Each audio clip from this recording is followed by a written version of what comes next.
Bonjour, bonsoir à tous, vous qui regardez les vidéos, que ce soit le jour ou la nuit. Ici DVD Pro Catch slash Mister Review. Bon, vous connaissez la formule, on va s'attaquer tout simplement à un autre show. Et ce n'est pas du côté de WWE cette fois-ci, enfin, on va y revenir pour la WWE, mais bien sûr du côté de l'AEW. Donc le show en question auquel on va s'attaquer, il s'agit tout simplement de AEW All Elite Wrestling All Out 2025 qui a eu lieu à Toronto, dans l'Ontario, au Canada. Oui, que demander de plus si ce n'est que c'est dans ce show auquel on va s'y attaquer. Alors, tout d'abord pour commencer, on va s'attaquer au pré-show, donc le fameux countdown 0 hour, ou 0 hour comme j'aimais appeler, mais c'est 0 hour. Il y en a que 4 matchs et auxquels il faut que je passe très très rapidement parce que tout simplement, il n'y a pas forcément trop d'intérêt à trop citer de ce qui s'est passé durant tout le match. D'accord. Et très bien. Donc le premier match est tout simplement les oppositions, The Hobbs, équipe composée de Samoa Joe, Powerhouse, Will Hobbs, qui ont tout simplement battu The Horsemen, donc Anthony Henry et JD Drake. Et tout simplement, c'est Samoa Joe qui endort JD Drake avec un coquina clutch, tout simplement. Ensuite, match numéro 2, Daniel Garcia contre Katsuyori Shibata, un des représentants de The Opposition, qui pour Daniel Garcia a tourné heel et qui est maintenant allié aux Death Riders. Pourquoi, je ne sais pas, mais tout ce que je sais, il a rejoint cette équipe pour tout simplement montrer son côté obscur, et dans cette équipe tout simplement. J'ai pas trop grand chose à dire. Bon, tout ce que je sais, c'est que ce match-là, ça va être remporté par Daniel Garcia qui va battre Shibata. Puis match numéro 3, la The Conglomération et The Paragon, quoi. Donc, The Paragon qui est composé de Roderick Strong, Kyle O'Reilly et Hologram dans la conglomération contre The Frat House, donc Cole Carter, Griffin Garrison et Preston Vance, accompagné par Jacked Jameson. Donc c'est victoire de la conglomération qui battent l'équipe que je vous ai citée. Voilà tout. Et pour terminer, match numéro 4, c'est un match féminin de bagarre à 8 femmes dans un Aeon de Tornade Aeon.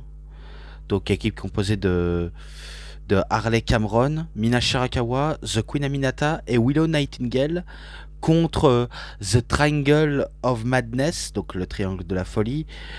Tout simplement Julia Hart, Sky Blue, que je devrais la baptiser Sky Black. Tekla, elle fait pas partie. Enfin, si elle fait partie de l'équipe, mais elle va avoir un match pour le titre mondial féminin. Mais il y a d'autres personnes, hein, bien sûr, comme Megan Bayne et Penelope Ford. Hein. Donc oui, c'était un match très bordélique, où il y a eu des tas de libertés, mais à la fin de tout cela, de tout ce paclin là, c'est victoire d'Harley Cameron, Mina Shirakawa, Queen Aminata et Willow Nightingale. Que demander de plus, que demander de moins. Et là maintenant, on passe directement à la carte principale.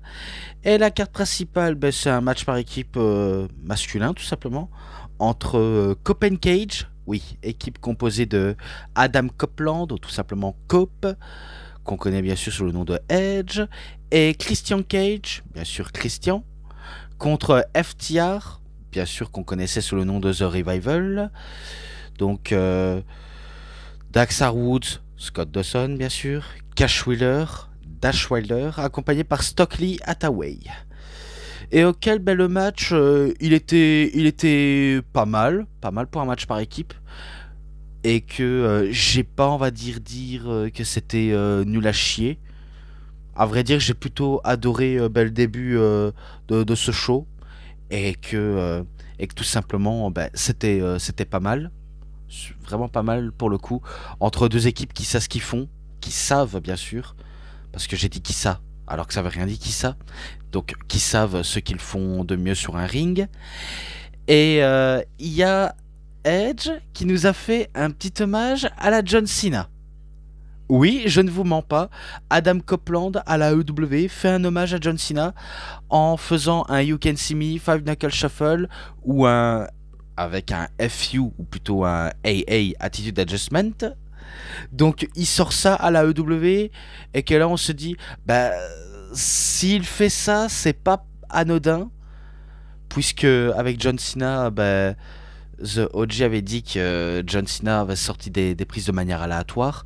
Alors oui, certes, c'est des prises aléatoires, je suis d'accord, mais ils ont un sens aux prises aléatoires qu'on pourrait dire de cela, même si c'est pas, on va dire, un sens psychologiquement bien raconté de ma part, mais j'essaye de dire ce que je peux de ce qui peut être convaincant. En gros, les prises auxquelles il en a porté sont ceux dont il ne les affrontera pas pendant sa tournée d'adieu.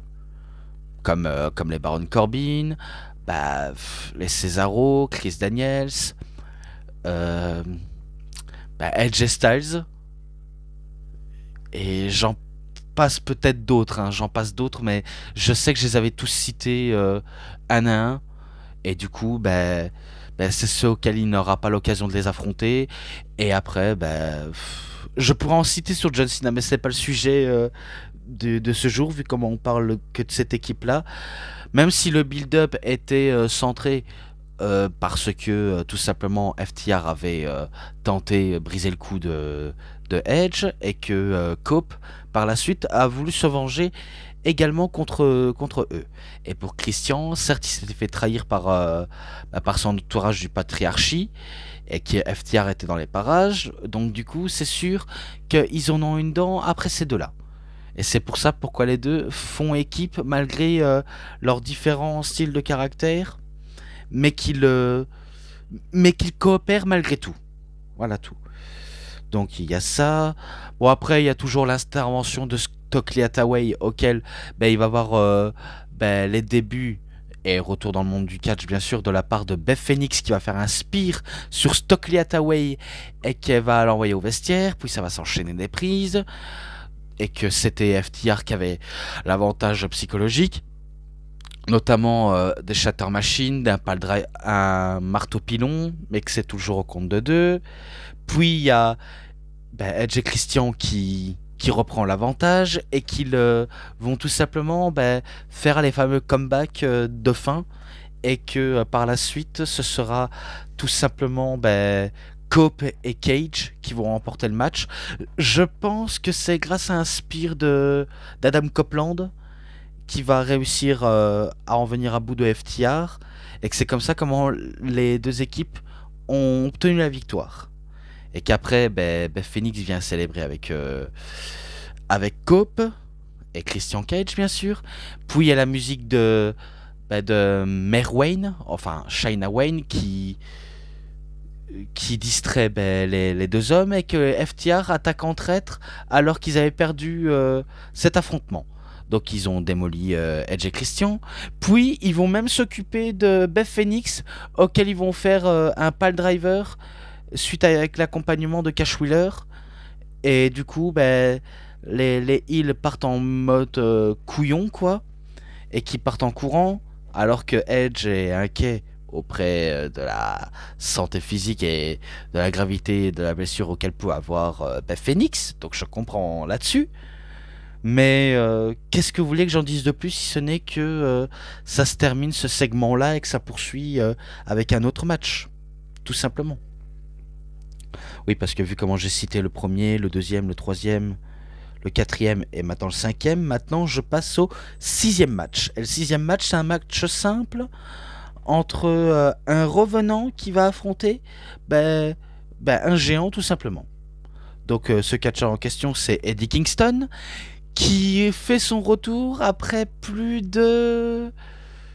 Si je dis pas de bêtises, ça fait peut-être presque un an qu'il avait été blessé au niveau du genou. Je crois, hein, je me rappelle plus très très bien, mais je me rappelais qu'il avait il avait été blessé, qu'il s'était fait opérer, et que là maintenant il est de retour, et que Big Bill voulait le provoquer pour qu'il revienne.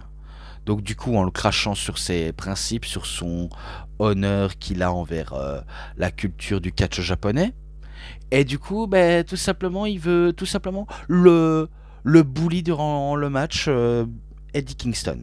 Mais sauf qu'en connaissant Eddie Kingston, c'est plutôt lui qui aime faire du bully envers les gens. Et quand je dis du bully, ça veut dire les frapper, les matraquer, voire limite les harceler s'il faut. Mais vu comment lui, il est plus dans cette brutalité de frapper, plus tuer, etc., eh bien, ça représente la mentalité d'Eddie Kingston, même si je trouve que c'est un petit peu osé de affronter quelqu'un comme Big Bill, en sachant que je pense qu'une victoire de Big Bill aurait largement suffi, et que, pour être honnête, je n'aime pas comment Eddie Kingston fait la plupart des offenses. Il y avait quelques offenses sympas, mais sinon, la plupart des offenses auxquelles j'ai pu remarquer, j'étais pas trop fan, pour être honnête. J'étais pas trop fan de ce genre de type d'offense.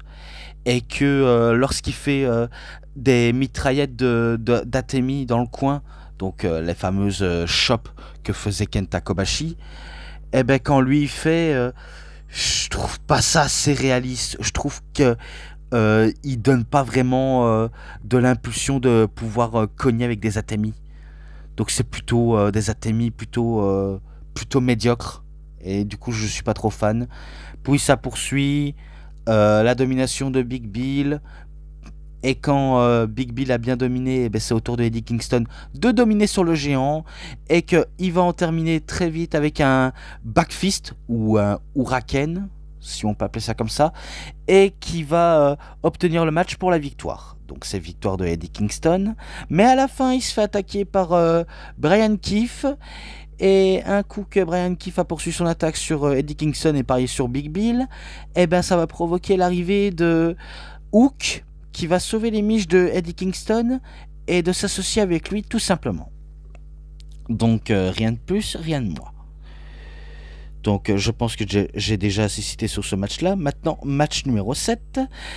Et c'est un match en table de N-Take, si j'ai bien compris, entre Mark Briscoe contre Maxwell Jacob Friedman, MGF.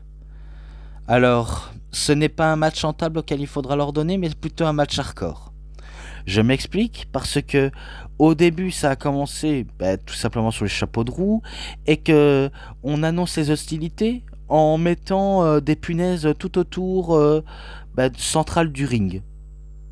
Donc je me dis que si ça aurait été des matchs hardcore où tout est permis, ça aurait été plus cohérent. Mais là c'est un match en table auquel certes tout est permis, je ne dis pas le contraire, mais la stipulation, c'était plus du match hardcore que match table en soi. Et pourtant, c'est le cas. Donc bien sûr, on va teaser les tentatives de surpassement sur l'un des deux hommes. Bien sûr, ce ne sera pas bien sûr MJF qui va atterrir dedans, vu comment, fidèle à son personnage, il aime fuir des situations très dangereuses pour représenter son côté connard qu'il est, MJF. Et que tout simplement, ce sera Mark Briscoe qui va plonger là-dedans. Il va plonger dans ce marais de punaises, et auquel, c'est sûr, il le sent très vite passer.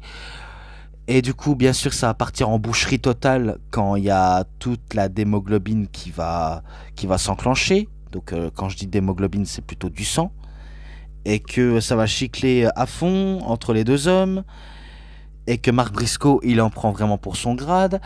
Mais pourtant, Mark veut faire exactement la même chose avec MJF, même si ce dernier refuse de se faire picoter le dos. Donc il veut pas aller là-dedans. Et pourtant, il va s'en manger des punaises dans le dos. Et là, il va connaître la douleur auquel il ne l'a plus connue. Et du coup, cette douleur est très intense quand on atterrit sur des punaises. Donc tout est basé que sur des spots sur des punaises, même en guise d'objet aussi. Par exemple, je me rappelais que Mark Briscoe, il avait pris la chaise de punaises pour essayer de picoter le corps de MJF, mais c'est MJF qui va faire ça sur le corps de Mark Briscoe. Et du coup, bien sûr, ça a annoncé des hostilités, puis des tables avec des punaises. Bref, tout est basé sur les punaises, comme je l'ai dit. Et pourtant, je pensais que c'était une victoire de MJF. Et évidemment, pas du tout, je m'étais trompé parce que faut savoir que durant toute la carte, on peut se dire que la plupart des trucs qu'il pourrait avoir durant ce show, ça pourrait être prévisible. Et d'ailleurs, je ne connais pas votre avis là-dessus. Est-ce que vous l'avez regardé ou pas du tout ce show de la EW? Est-ce que vous l'avez aimé ou pas? Bref, moi je suis ouvert à tous les types de discussions. Moi, je sais que j'ai regardé, mais tout d'abord, c'est vrai que j'avais oublié d'en parler, et pourtant j'aurais dû le faire dès le début. Il faut savoir, c'est que la EW du show All Out avait été en direct sur YouTube, mais auquel, pour regarder, il faudra payer. Et c'est pareil du côté de HBO Max et de Amazon Prime Video, comme bien sûr Thriller TV, là où ils possèdent la plupart des shows de catch, enfin tout le catalogue sur le catch, que ce soit de la TNA, la ROH, la EW, la GCW et d'autres structures indépendantes, même tout ce qui est sport, d'arts martiaux mix, de boxe, tout est compté là-dedans. Et du coup, si vous avez regardé dans l'un de ces plateformes-là, je serais curieux de savoir si c'est le cas ou pas. Si c'est pas le cas, je n'ai pas à vous en vouloir. Est-ce que je vous conseillerais de regarder tous les matchs de la EW All Out? Bonne question, mais d'un autre côté, j'aimerais bien dire que j'ai bien aimé ce show, mais je sais que tout le monde sera pas d'accord. Je veux pas commettre l'erreur de ce que j'ai fait avec Forbidden Door. J'essaie de rester neutre et de donner mon avis franc et honnête. Disons que j'ai apprécié, mais c'était pas non plus la grande folie non plus, on va pas se mentir. Il y a eu des tas de trucs très dingues, je le reconnais, mais sinon, que citer de plus? Voilà quoi, j'ai pas d'autre avis là-dessus. Donc, comme je disais, normalement c'était la victoire à MJF, mais heureusement que Mark Briscoe a réussi à avoir l'avantage psychologique sur MJF, et que ce sera tout simplement Mark Briscoe qui va effectuer un jet driller sur MJF pour la victoire, tout simplement. Donc c'est lui qui bat MJF pour le match, même s'il n'y a rien d'enjeu, si ce n'est que la stipulation en elle-même. Mais voilà, je préfère m'arrêter ici. Si ce n'est que je passe directement au match numéro 8. Et le match numéro 8, c'est un match à 3 contre 3, ou plutôt match à 6, là où il n'y a pas de titre en jeu, auquel il n'y a pas de titre en jeu du tout. Et que demander de plus? Donc, la première équipe auquel je vais vous citer, c'est The GOA, donc Gate of Agony, qui change de nom en The Demend, donc équipe composée de Ricochet, Bishop Cohn et Toa Liona, contre The Hurt Syndicate, donc Bobby Lashley, Shelton Benjamin et Mantel Van Tervius Porter, MVP. Donc oui, MVP fait entre guillemets son retour sur le ring pour affronter les trois assaillants. Alors que c'est vrai que ça fait un petit moment qu'on n'avait plus vu MVP, mais il a décidé d'enfiler les gants et la tenue pour se défouler sur Ricochet et sa bande. Et auquel, certes, il y a eu des tas de trucs auxquels je pourrais en citer, mais ça en fait déjà beaucoup d'avance, et que c'est un peu trop redondant à mon goût de tous les citer. Je ne sais que citer le minimum de ce que je sais citer, mais sinon rien d'exceptionnel, si ce n'est que il y a eu la domination des Face, et des Face c'est le Hurt Syndicate sur les Heels, puis il y a les Heels qui prennent l'avantage également, en montrant que eux aussi peuvent rivaliser avec les trois mastodontes, et que tout simplement il y aurait soit une victoire ou une défaite. Tel résultat changerait ou nous surprendrait. Bon, après, me surprendre, c'est vrai qu'il en faut un peu plus pour me surprendre, parce que la plupart des résultats auxquels j'ai pu regarder à ce jour, ça m'a pas forcément trop donné envie de dire ouais, c'est excellent, je recommande à tout le monde. Donc je préfère regarder et être petit peu plus critique, sans vouloir dire que c'était à chier ou que c'était pourri, merdique. Il peut avoir des matchs nuls à chier, mais je préfère de pas trop en dire beaucoup plus sur ce que j'avais dit précédemment. Mais voilà tout. Donc dans le match, certes, ils avaient réussi à écarter Shelton Benjamin et Bobby Lashley jusqu'à ce qu'on laisse seul MVP contre son destin face à l'équipe de Ricochet. Donc même s'il se défend, il se fait quand même allumer par Bishop Con et Toa Liona. Et qu'à la fin, ce sera Ricochet qui va en terminer avec un Spirit Gun pour la victoire. Donc vous avez compris, c'est victoire de The Gate of Agony, The Demand. Donc voilà, sans plus, sans rien à citer. Voilà tout. Et maintenant, match numéro 9. Pour le titre, tout simplement, TBS de la AEW. Entre la Merco-Benz, ou plutôt Mercedes Moné, contre Rio. Donc oui, une revenante qui revient pour espérer de détrôner une championne déjà invaincue, assez très dominante, à la personne de Mercedes Moné.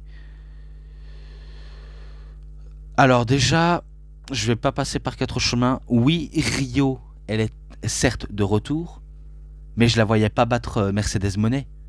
Pour moi, ce n'était qu'une une meuf de plus qui allait perdre contre Mercedes Moné. Tout simplement, je ne vais pas dire ah Mercedes Moné et Rio c'était génial, en plus elle est de retour, ah il est fort possible qu'elle pourrait devenir championne AEW TBS comme à la bonne vieille époque où elle avait été championne féminin de l'AEW, auquel certes c'est l'une des premières championnes, mais qui s'en souvient réellement. Je sais que je m'en rappelais il y a fort longtemps, mais sinon c'était un peu oubliable. Et aussi quand je vois Rio je me demande si elle est si intimidante que ça, parce que déjà, c'est vrai qu'elle est plutôt très fine. Je ne suis pas là pour être mincophobe, hein. Je ne suis pas mincophobe ni grossophobe, car je trouve que qu'elle en impose pas du tout à Mercedes Moné, hein. Mercedes Moné, elle, certes, elle en impose, mais parce que elle s'était voulu qu'elle en impose, parce que elle a le talent pour ça, et justement, j'ai pas d'autres trucs à dire, si ce n'est que c'est une championne dominante. Je ne vois pas l'intérêt de pourquoi Rio réussirait à la battre. Donc pour moi, ce serait pas forcément logique. Pour moi, c'est comme si elle était revenue pour rien et qu'après elle va disparaître, elle va oublier. Enfin, on va l'oublier complètement. Et après, revenir, oh, elle est de retour, super. Faut arrêter de prendre les gens pour des imbéciles. Donc voilà pourquoi dans ce match je n'étais pas aussi convaincu de la part de Rio, parce que je sais très bien que Mercedes Moné allait la battre, et c'est ce qui s'est passé. Donc mon franc-parlant a parlé, ces victoires de Mercedes Moné qui arrive à battre soit avec un Moneymaker ou un Money Statement, si je crois bien que c'est ça. Bref, peu importe des prises auxquelles elle a effectué, c'est quand même victoire de Mercedes Moné. Tout simplement. Et maintenant, match numéro 10 pour un match triple menace pour le titre unifié de la AEW. Donc Kazuchika Okada accompagné par ce connard de Don Callis qui détenait les anciennes ceintures précédemment, l'ancien titre de Mid-Atlantique ou plutôt international de la AEW et le titre continental. Au passage, les deux qui ne servaient pas à grand chose et que le titre unifié aussi ne sert pas à grand chose, si ce n'est que Okada il est champion. Ok, c'est cool de le voir une ceinture autour de la hanche, mais est-ce que ça avancerait à tout cela en prestige? Dur à dire, hein. Très très dur à dire, si ce n'est que dans le match il y a Konosuke Takeshita, son partenaire dans la Don Callis Family, et contre Mascara Dorada. Si je dis pas de bêtises, c'était anciennement Graine Métallique. Si je dis pas de bêtises, bien sûr, hein. Et auquel je me dis, je trouve que Mascara Dorada fait un peu il fait un peu tâche dans cette histoire avec Takeshita et Okada. Je dis ça parce que je trouve qu'un match en 1 contre 1 entre Okada et Takeshita aurait été 10 fois plus excitant qu'avec Mascara Dorada. Pas parce que je n'aime pas Mascara Dorada, hein. C'est juste que je me dis quand c'est en face des deux, des deux bagarreurs, des deux potentiellement futurs dans le monde du catch, on va dire ça comme ça. Je trouve qu'il fait un peu il, il fait pas bonne figure envers cette rivalité entre Okada et Konosuke. Alors que Takeshita et Okada, eux, ça s'envoyait des gros pains, ça s'envoyait des grosses prises. Et, euh, et d'ailleurs, je ne serais pas contre l'idée d'un Konosuke Takeshita qui trahit la Don Callis Family pour qu'il soit solitaire et que par la suite il affronte Okada dans un match très très solide. Ça, pour ça, je ne dirais pas non. Parce qu'on en a eu des bons trucs, hein. Des tentatives de Thompson Pile Driver, des Michinoku Driver, des violents coups d'avant-bras, des Blue Thunder Bomb, euh, Falcon Arrow sur Okada mais qui ne va pas passer du tout parce que tout simplement c'est contré, des enchaînements, des prises, des atémies et tout ça. Et tout simplement quand Okada était isolé du match, ça va se jouer entre Konosuke Takeshita et Mascara Dorada. Ok, ça va s'enchaîner des prises aériennes de la part de Dorada, et puis des prises très violentes, Steve Puroresu de la part de Takeshita, qui va prendre le dessus sur Mascara Dorada, et qui va effectuer sa Falconero, je ne me rappelle plus du nouveau nom qu'ils lui ont donné. Ah, faut dire les noms, c'est un peu trop tentant de dire des noms à une prise, auquel certes ça peut être une prise finish, mais on s'y perd à force, hein, à force de trop penser. Et pourtant, de manière opportuniste, ce sera Kazuchika Okada qui va éloigner Konosuke du match et qui va s'engouffrer en profitant de l'occasion pour le faire un Rainmaker Clothesline à Mascara Dorada pour la victoire. Donc tout simplement, c'est victoire de Kazuchika Okada qui bat les deux adversaires, même si Konosuke et Okada certes se serrent la main, même si on sent la frustration autour de Konosuke et qu'il a forcément envie de les trahir. Je pense que ça arrivera tôt ou tard. C'est que ma manière de penser, mais je sais que ça arrivera. Mais voilà tout. Donc voilà, maintenant match numéro 11, dans un match de cercueil entre Jon Moxley, accompagné par Marina Shafir, et quelques moitiés du Death Riders, comme tout simplement Claudio Castagnoli, Wheeler Yuta, je pense, et maintenant Daniel Garcia. Donc il affronte bien sûr Darby Allin dans un match de cercueil. Et dans ce match de cercueil, ça aussi c'est un gros bordel. On sent que c'est plutôt du match hardcore, très hardcore même. Et que les deux, le build-up au niveau de cet affrontement, c'est que il y a quelques mois, il s'était fait attaquer très sauvagement par les Death Riders. Et du coup, il a promis de jurer, enfin il s'est juré de se débarrasser des Cavaliers de la Mort, tout en pourrissant l'occasion de Moxley en tant que champion. Et d'ailleurs, c'est ce qu'il a fait, il a pourri l'occasion de Jon Moxley. Et que après tout simplement, ils ont repris quelques forces, les Cavaliers de la Mort, mais on a envie que cette équipe s'arrête. Et finalement, depuis qu'il y a un nouveau membre, maintenant on veut encore continuer. Toujours dans la continuité. Est-ce que ça sert à quelque chose? Pas forcément. Non. Enfin, ça force pas du tout les gens à dire ah, on a envie d'en voir de plus en plus. Alors que ça venait redondant. Bien sûr, évidemment. Donc c'est sûr, il veut pourrir la vie et même tenter un tentative de meurtre sur les Cavaliers de la Mort. Vu comment il s'était acharné sur sur Wheeler Yuta, Claudio Castagnoli, Gabe Kidd, et j'en passe. Tout ça pour atteindre Jon Moxley. Et pourtant, il n'avait pas besoin d'atteindre Moxley pour se compliquer la tâche, si ce n'est que il le voulait, il l'a eu. Et dans ce match, il n'y a eu que de la brutalité. Même si ça s'est démarré le match de manière très tambour battante, même pas sur le ring, mais plutôt dans le public. Et après, ça annonce les hostilités avec un Darby Allin qui va s'emparer, je crois, d'un tournevis ou d'un pic à glace, auquel il va tout simplement tordre l'oreille de Jon Moxley et lui piquer le front avec. Donc, bien sûr, il va s'acharner à l'oreille de John Moxley, vu comment Moxley s'était acharné sur l'oreille de Darby Allin. Donc, il lui rend l'appareil en, en le en le coupant, en le picotant, en mordant. Bref, il fait passer un sale quart d'heure à John Moxley. Et du coup, ça poursuit encore et encore. Des tentatives d'intervention de Claudio qui ne passent pas. Pareil pour Yuta. Même s'il y a celle de Marina Shafir. Et pourtant, Darby Allin les tient tête. Les tient tête à tous. Et qu'on était persuadé que ce serait lui qui remporterait le match haut la main. Et qu'il enfermerait John Moxley dans ce cercueil.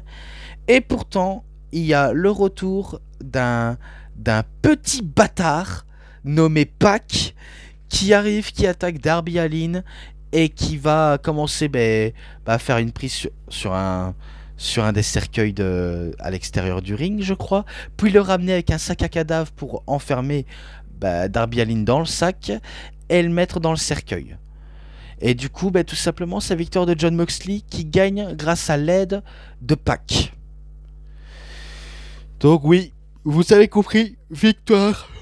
Pardonnez-moi, je baille un petit peu. En même temps, je suis un petit peu fatigué.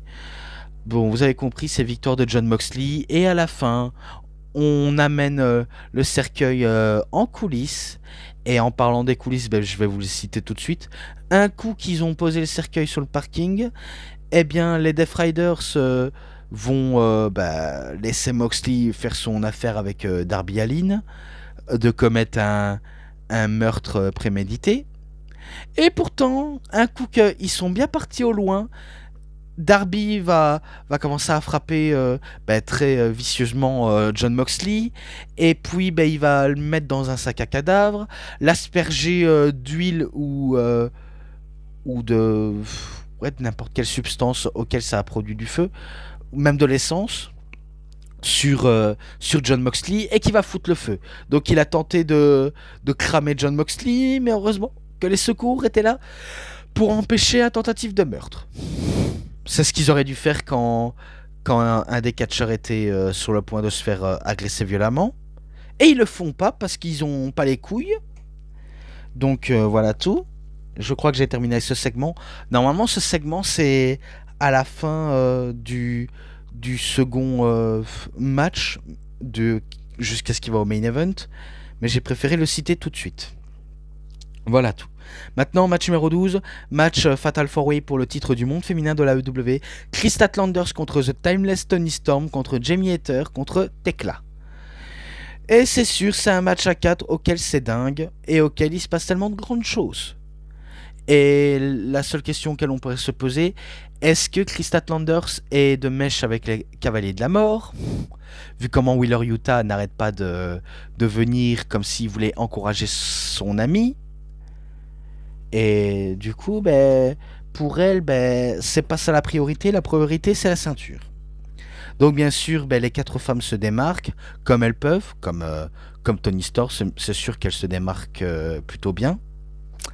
En même temps, The Timeless, il n'y a pas à dire Toni Storm, même si on a appris très récemment qu'elle voudrait rester à la AEW pour toujours, pour la vie apparemment. Je sais pas si c'est vrai ou si c'est faux, mais si cette information est erronée, c'est qu'on est un peu pris trop ça à cœur, et que on pourrait dire on a été bête de penser à ce genre d'histoire.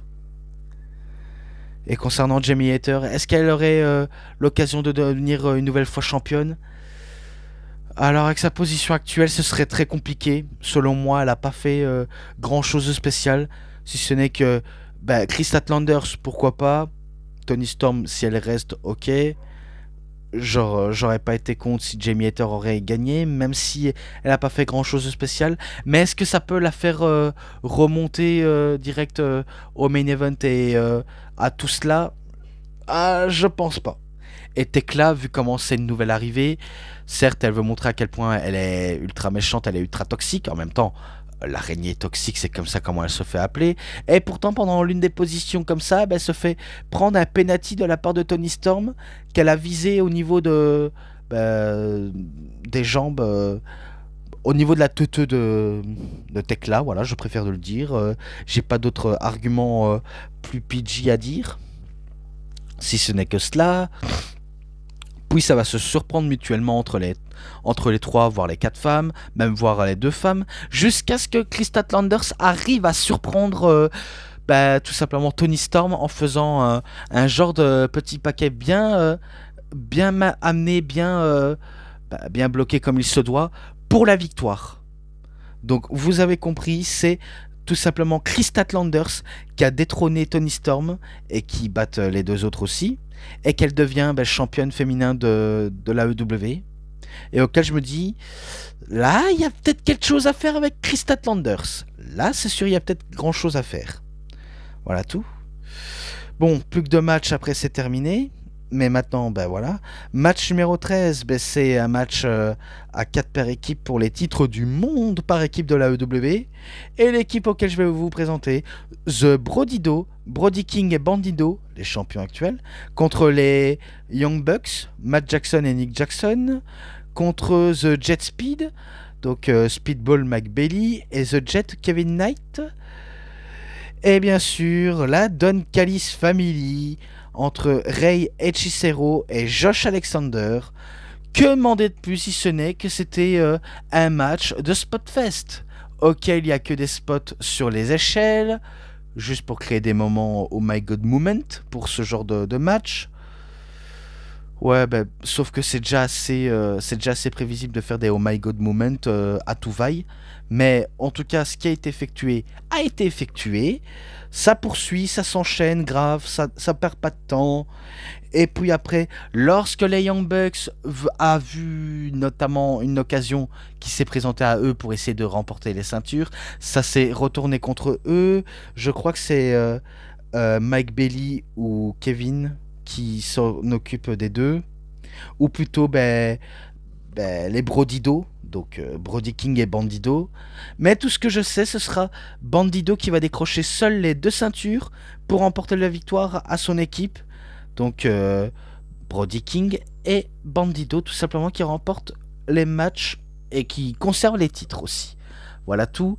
Puis à la fin, les Young Bucks ils sont sur le ring et ils sont dégoûtés d'avoir perdu. Et dire que toute cette histoire autour de eux, c'était que c'était des jobbers et qu'ils ont tout perdu. Alors que je ne croyais pas un seul instant que c'était des jobbers. Certes, ils ont un physique de jobber, mais quand tu commences à t'allier avec n'importe qui et que t'es dans le main event d'un tel show, selon moi, t'es pas un jobber. Tu fais genre que t'es un jobber même si tu n'es pas un. Même si on peut dire que physiquement, ils ont l'allure.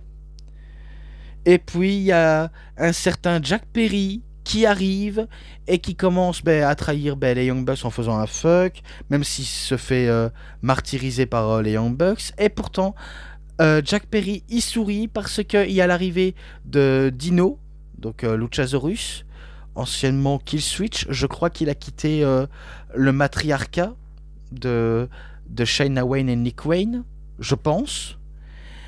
Et du coup, il commence à choc-slammer Matt et Nick, et il se réconcilie avec Jack Perry, qui se faisait appeler à l'époque Jungle Boy. Et oui, pour les anciens qui s'en rappellent, il se faisait appeler Jungle Boy. Voilà tout, donc j'ai pas grand chose à dire, ce n'est que oh mon dieu, ils sont réunis. La Jurassic Express est enfin unie à nouveau. Pourquoi pas ramener Mark Ostens? Bref, on pourrait dire que oui, c'est pas mal, mais pour moi, j'ai trouvé ça un peu banal, ce genre de truc, et que j'ai pas forcément trop mon avis à dire là-dessus. Voilà tout. Maintenant, le main event, match pour le titre de champion du monde de la AEW. Et il y a une stipulation à ça. Si l'un des membres de la Don Callis Family, qui était aux côtés de Kyle Fletcher, oserait intervenir, il y aurait il y aurait une disqualification. Et surtout, Kyle Fletcher aurait été déchu de son titre TNT de la AEW. Donc c'est sûr que si jamais il y en a un qui se ramène, le titre, on l'aurait mis vacant. Et du coup, ben, pour moi, c'est un peu logique parce que en sachant qu'il y a trop d'interventions, parfois des interventions inutiles, des agressions qui peuvent être justifiées ou des agressions inutiles auxquelles on en a ras le cul d'en voir ça tout le temps, ben, je trouve que c'est plutôt pas mal de mettre une condition à ce match. Et du coup, ben, ça va se jouer entre Eggman Adam Page contre Kyle Fletcher, bien sûr. Donc, qui vont s'affronter. Et ce qui est sûr, c'est que ils nous ont livré ben, un bon combat. Le main event était bien, même s'il n'était pas forcément très marquant comme main event. Mais ça fait le taf, j'ai pas trop grand chose à dire. Si ce n'est que Kyle Fletcher, il est talentueux, Adam Page aussi. On ne peut que admirer les deux et qu'on peut aussi aimer, tout simplement. Ou pas, ça dépend de votre point de vue. Mais je me rappelais que j'avais plutôt bien aimé et qu'il y avait des spots hallucinants auxquels on en a eu. Et que ça permet de laisser à Cal Fletcher de briller durant le match, si ce n'est qu'il est pour la première fois dans un main event de la EW. Si je dis pas de bêtises, bien sûr. Hein. Mais ce qui est sûr, c'est que ça s'enchaîne, ça poursuit, ça s'arrête pas. Et que tout simplement, ben, il va y avoir des tas de trucs passés dans le match. Notamment les tentatives de Birdshot Lariat d'Adam Page, parce que à chaque fois qu'El Fletcher il anticipe les tentatives de prise que tout simplement Adam Page peut tenter. Donc il anticipe tout ça, il arrête tout ça à la volée, il arrête tout ça de manière très légale. Sa tentative de Brainbusters, même au niveau de la troisième corde, ne passe pas. Le Dead Eye non plus, de la part de Adam Page. Pourtant, il y avait quelques matchs auxquels je vous ai oublié de dire. Il y avait quelques matchs auxquels il y avait un petit peu d'overbooking, notamment dans le match par équipe entre les Earth Syndicate et The Dement, auquel ben, il y a eu un petit peu d'overbooking. Et bien dans ce main event là, il y avait un peu d'overbooking, mais c'était uniquement juste un spot et pas de l'overbooking ultra exagéré comme on a l'habitude de voir du côté de la WWE. Oui, c'est un fait pour moi. Vu comment il y a eu un Dead Eye à travers la table, puis ça poursuit, tentative de Brainbusters, running kick dans le coin, Birdshot Lariat qui ne passe pas, et quand Cal Fletcher est bien essoufflé, bien affaibli, et que malgré qu'il soit très fatigué durant le match et qu'il est prêt à tout pour emporter son titre auquel il voudrait le posséder, parce que vu comment il peut l'appeler son titre, eh bien, c'est à l'occasion près auquel Adam Page va anticiper les tentatives de prise finish auxquelles Fletcher essaie d'en porter. Et que ça va se retourner contre lui, donc en faisant, je crois, un Brainbusters, puis un Dead Eye, et il en termine avec un Birdshot Lariat pour le compte de 3 de la victoire. Et c'est tout simplement Adam Page qui ressort victorieux de cet affrontement entre lui et Cal Fletcher. Alors peut-être que la stipulation aurait été un peu trompeuse s'il y avait les catcheurs qui auraient intervenu, mais là je me rappelais qu'il y avait que eux deux qui combattaient, hein. Pas d'intervention, même pas un Duncali sans vue, si ce n'est que ils ont fait tous les deux le taf. Et on peut rien leur reprocher à cela, si ce n'est que c'est victoire d'Adam Page et que c'est lui qui clôture le show de All Out, tout simplement. Et moi, pour le coup, je vais clôturer cette vidéo comme il se doit. Voilà, c'est tout pour cette vidéo de review. C'était DVD Pro Catch / Mister Review. J'espère que vous avez très bien aimé cette vidéo. Et si cette vidéo vous a vraiment bien plu, vous savez ce qu'il vous reste à faire. Likez la vidéo, commentez, partagez, abonnez-vous à ma chaîne et cliquez sur la petite cloche pour avoir plus des notifications et des prochaines vidéos. Et moi, comme d'habitude, je vous dis bonne journée, bonne soirée à tous. Au revoir tout le monde pour une prochaine vidéo. A plus à tous les fans de catch. Allez, bye bye tout le monde. Salut tout le monde.